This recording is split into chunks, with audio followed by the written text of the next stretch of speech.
Team 1. Breach, breach, breach.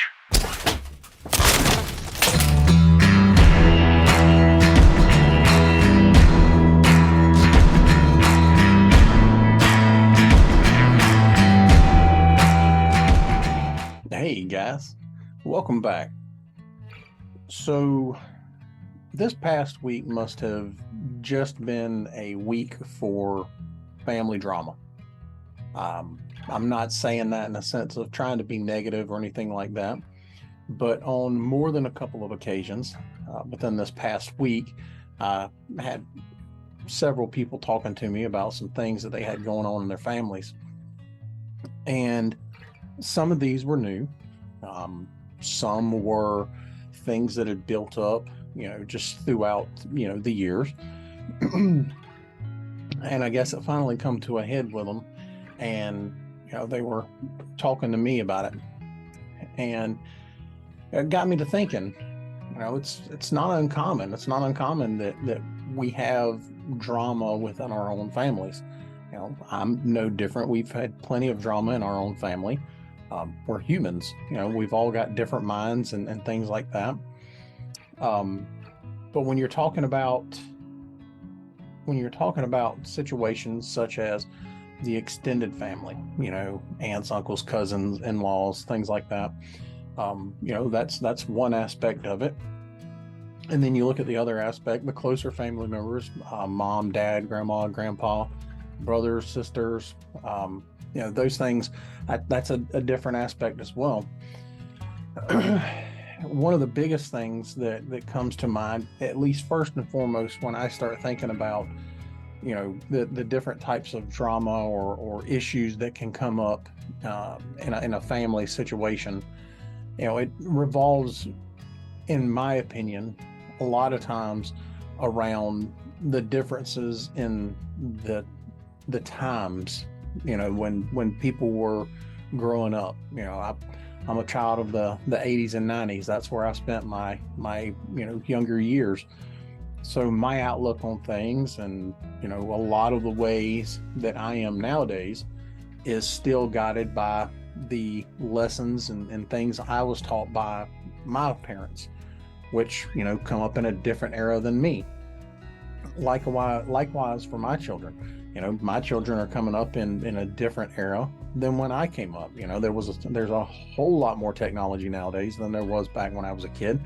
I think I'm in the Gen X. I don't really know.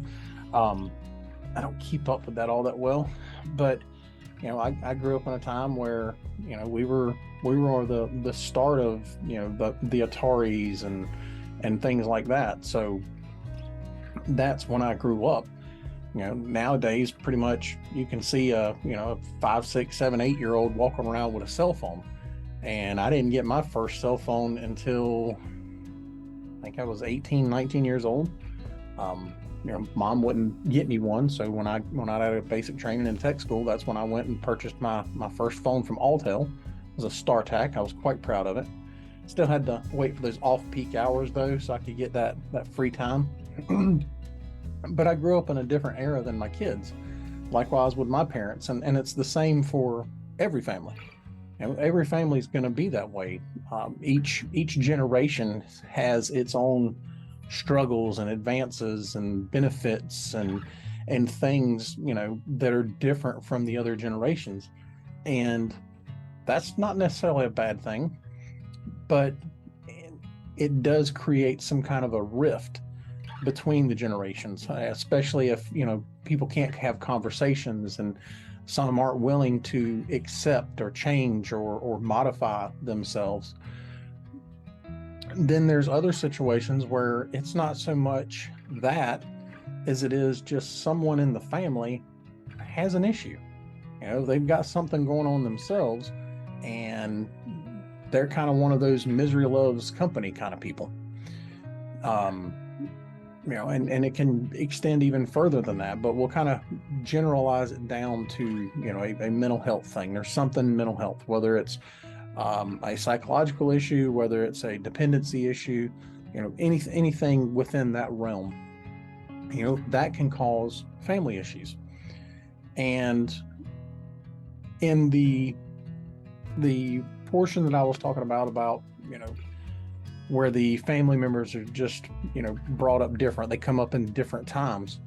That's one of those things that I'd like to say that I really had to kind of deal with, but I really didn't, because I was still very much of the generation, similar to my parents. Um, Obvious differences, but as far as the mindset goes, the mindset was still very much similar. Um, I think, at least, obviously, I can't speak for my parents, but I would say, the biggest differences came between my generation and the next generation. My generation grew up primarily without all the technology and things that the next generation did, as to where when my kids come along, they had a lot more stuff. Information was more readily available. When I was in school, we were still learning how to use the Dewey Decimal System and going to the card catalog to finding things. I remember the first time hearing about the internet, it was called the Information Superhighway. Um, and that wasn't a thing when my kids come along. When my kids come along, you could easily get on a computer. Almost every home that I knew of at the time had some form of a computer. Most of them were desktops, but they had some form of a computer, and it was nothing to get on the internet and find some information out. So there was that biggest difference as far as what I can tell. Granted, I can't speak for the generations before mine, but in my experience, even talking with the people from generations before mine, that next generation after mine is where the biggest difference came in. And having to learn and adapt to my kids' way of growing up, the way they see the world, what's being taught to them, what experiences they're having. I have to be willing in some fashion to concede that the times are changed. And, if I don't want to become this relic that, is just bitter all the time and hates everything, I kind of need to change a little bit with it. Doesn't mean I have to give up on my morals or my values or anything like that, or any ethics. I don't have to give up any of that, but I have to be willing to understand and accept that, these newer generations are being brought up in an entirely different time, where things are more socially acceptable nowadays than they were when I was a kid. The way people dress, the way people act, the way people speak. All of these things are vastly different than when I was a kid. And likewise, those experiences that come along with all of that is going to be different, which means I have to be willing to concede to that change and adapt to it. But we do have people in our society that can't do that. And because of that, they wind up having that rift. Oh, this generation sucks. That generation sucks. Oh, blah, blah, blah, blah, blah. I will concede that there are some of it that I agree with. I will say, at least in my own opinion, that the newer generations, while they may be more intelligent book-wise at a younger age, they're a lot less intelligent in the terms of common sense or street knowledge. They're a lot less intelligent in those areas, when we were that age. Back in the days when I was a kid, it was not uncommon to be a latchkey kid. I was 10, 11 years old, getting off the bus, unlocking the door, going inside the house, locking the door behind me, getting myself a snack and getting started on my schoolwork. Nowadays, people get the cops called on them for, their child getting off the bus, or the school bus won't even let that child off the bus if a parent's not standing at the bus stop waiting for them to get off the bus. Huge difference in times. So a lot of those things that I learned early on, the newer generations aren't getting that experience because of how times have changed. So, concessions both ways. There's benefits and some things that are not so great about the differences. But in a family where you've got somebody that's not willing to accept it, whether it's the newer generation or the older generation, that's going to wind up causing a problem. Likewise, when you've got a someone in your family or a group of people in your family, couple family members, whatever the case may be, who are going through something psychological, some form of mental health issue, whether it's diagnosed, undiagnosed, treated, untreated, it doesn't matter. If they're going through some form of psychological issue or a mental health issue, and their issues are not, one, being treated, two, not being maintained, that can cause issues in a family. In one particular instance, from the story that I'd heard, it seems that, well, in two particular incidents, it seems one family member is a compulsive liar, and the other one, I don't know what, I'd really like to talk with that family member. They've got enough, at least from what I've heard from one side of the story, there's enough going on that there's something from that person's past that's caused them to be this way in their adulthood. And to me, that's intriguing. That's one of those things where I personally would like to have a conversation or two with them so I could kind of get more information, have a little better understanding. I'm also, the person that when I'm talking with someone, I make sure I understand, look, from what you're telling me, based off of what you're telling me, this is my opinion or this is what I think. But I also understand that there's another side of the coin. There is another story. There's the other perspective. Sometimes it's a difference in perspective that's the problem. Both trying to say the same thing, but it's not coming across, or one person saying something one way and it's getting interpreted a different way, breakdown in communication. But in these other instances, initially it seems like one is just a compulsive liar, at least based off of the side of the story that I've got. And the other is pretty much just, if I boil it down, initially I was saying they were miserable, but honestly, I think they're lonely. I think they're lonely, and yeah, I think that loneliness has created a misery in them. Now, from what I understand, at least from one side of the story, allegedly they were, pretty rotten prior to that. There may be some other things there. At least based off of what I've heard now, it kind of comes across, at least based on that one side of the story, like the person is lonely and they're not getting any help for it.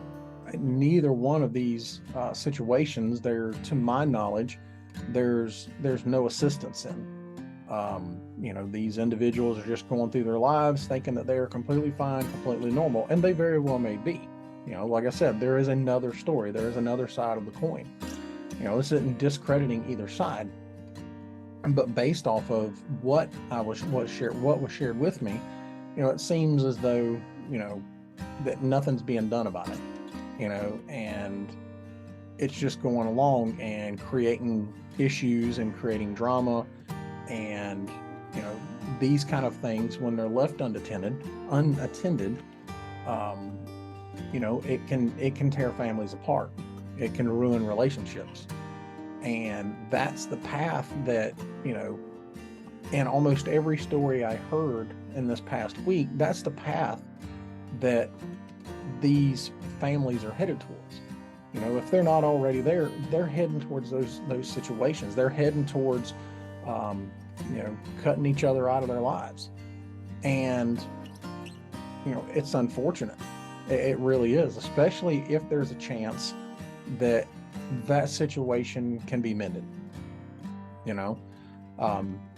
For those of you that did share with me that, kind of helped spur this episode along, please understand, I'm not saying that you haven't tried. I'm not saying that by any means. From what you've shared with me, it sounds like you have. And I've shared with you my personal opinion based off of what you've told me. But in other situations, that's not the case. And in other situations, it's just no one's tried, and now we've got families being torn apart, and that's unfortunate. Um, in that particular kind of situation, where not the one that's not being attended. If no one's trying to do anything to help the situation or find out what the root cause of the situation is, or whatever, I really don't have a whole lot of advice when it comes to that.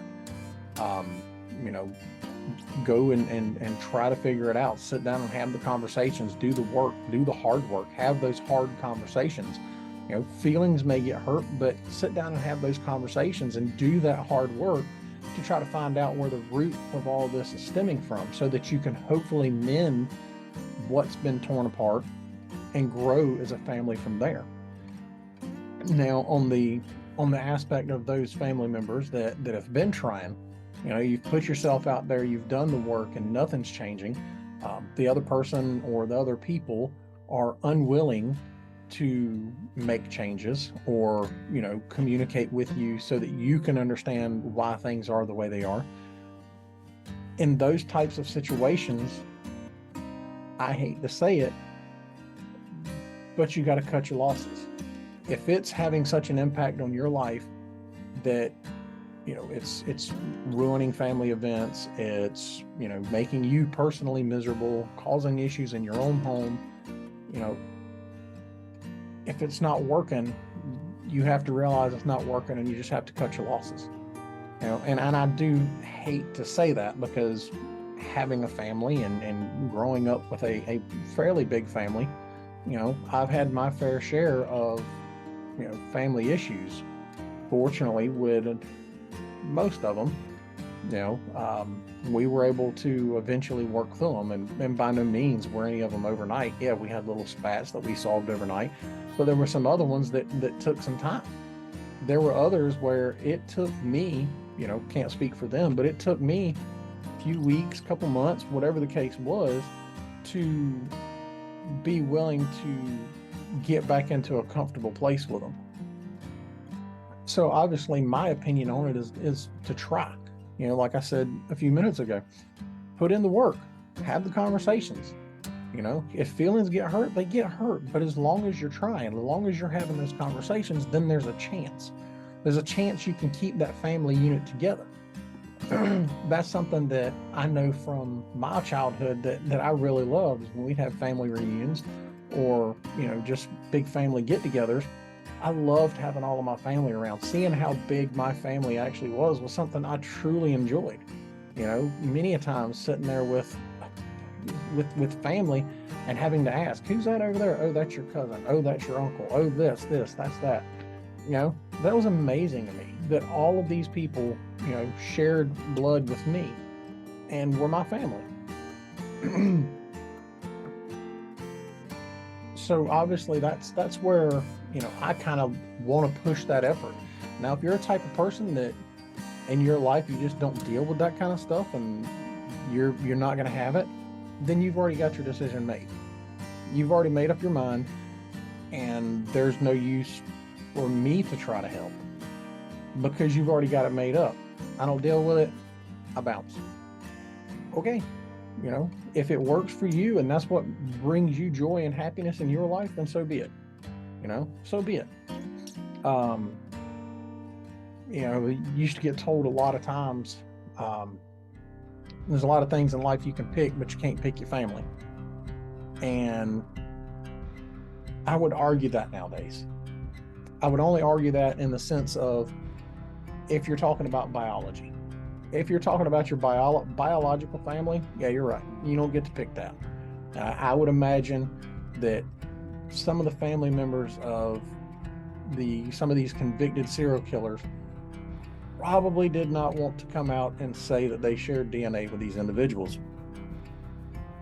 Couldn't pick it, was who it was. But I would argue in today's time, based off of my experiences in life, that yeah, I most certainly can pick who's my family. I say that only in the sense of, yes, I do have my biological family, but there are people in my life right now that I'm just as close with as I am with my own brothers and sisters. I'm just as close with them. I've spent more time in the past, almost 2 decades of my life with these individuals. I've spent more time with them than I have with some of my biological family. I've spent more time and been in more situations and had to rely on these individuals more times than a lot of people in my family, my biological family. So to me, yeah, that's my family. If they were to pick up the phone and call me right now and tell me they need me, I'd hit end on this camera right now, walk out the room and be out the door. No questions asked. I'm on the way. To me, yeah, I can pick my family. But just in that situation, problems arise that can't be fixed, and it starts to disrupt life to the point where, it's affecting me, affecting my home life, so on and so forth. If it can't be fixed, you have to accept that it can't be fixed and you got to move on. And that's the last resort that I have, the last resort information that I have for anyone. If you've got a family member that, or family members that, you just can't do it. Every time you're around them, despite your many attempts at trying and their attempts at trying, every time you're around them, it's an issue.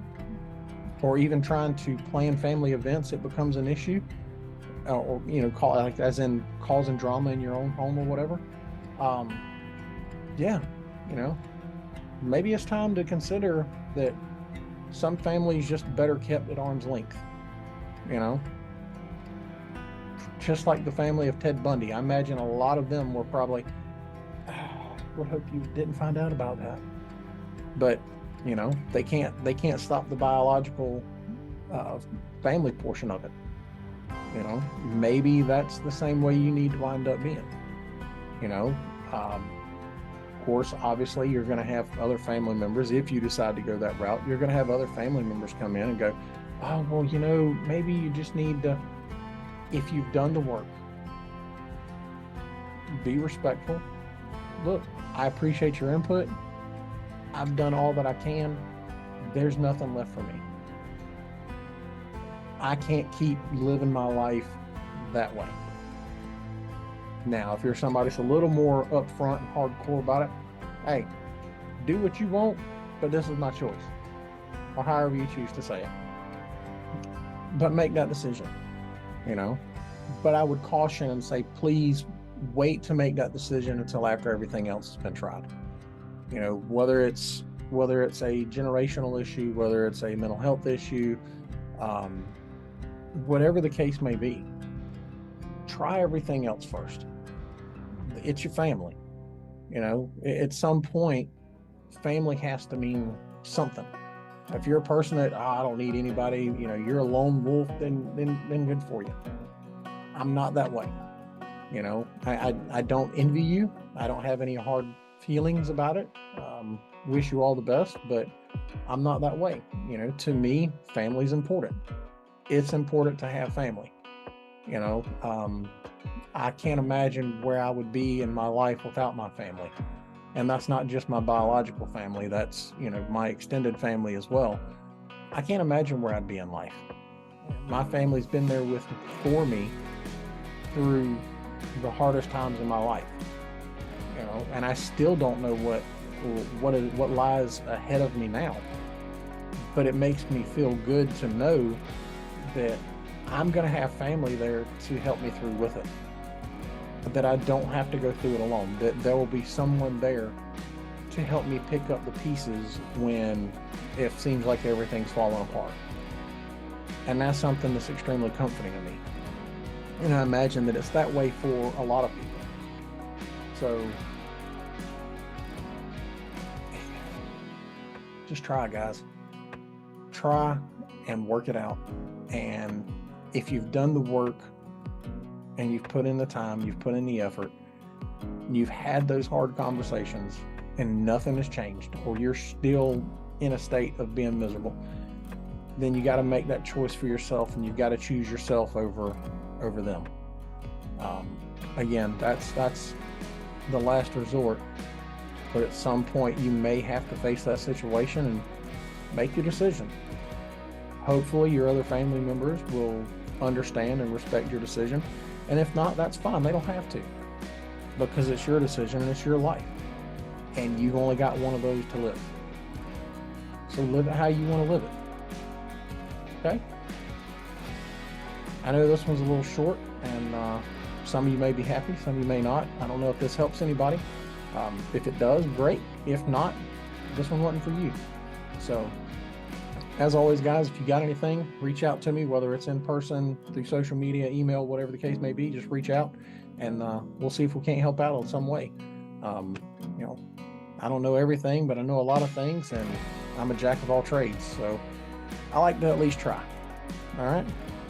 All right, guys. Appreciate your time. Appreciate you sitting in and listening to me banter on. So until the next time, be safe. Bye.